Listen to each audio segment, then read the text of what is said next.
and the faith of Jesus. So clearly, Sabbath is going to be a real issue for us during the last day. And worship, because last time we were talking about worshiping God, living Christ-centered lives. But today we're just talking about the Sabbath and the end time.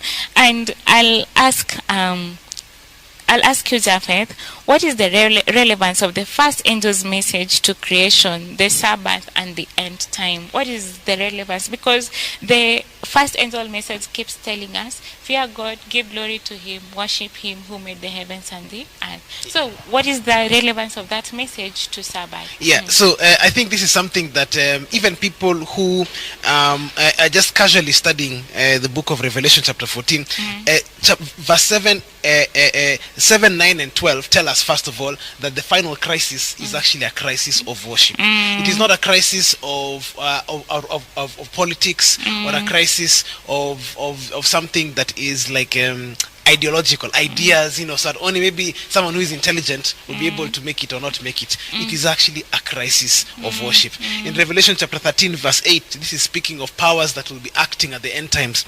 We are told, all that dwell upon the earth shall worship Him whose names are not written in the book of life of the Lamb slain from the foundation of the world. That means that to those who will make it, they'll make it because they're worshiping the right one, who's Jesus Christ, and not worshiping the beast and his image.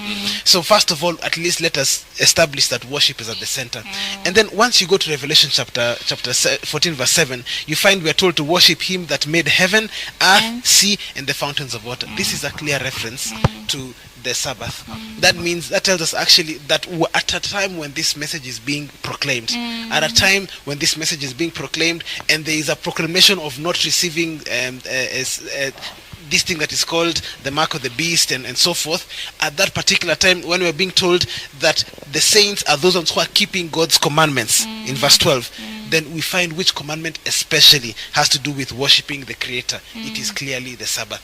Go and take time to study commandment number 1 to number 10. You'll find that the commandment that really focuses on God as the Creator is that commandment of the seventh day Sabbath. In fact, it is actually the one that has, you could say, almost the most words, because almost at very great pains God tries to establish that He's speaking about Himself as the Creator of everything, and the Sabbath is a special time for us to come and commemorate His creation and worship Him as the Creator. So that actually establishes the Sabbath as a key message when worship is a great controversy. Thank you so much, Japheth. So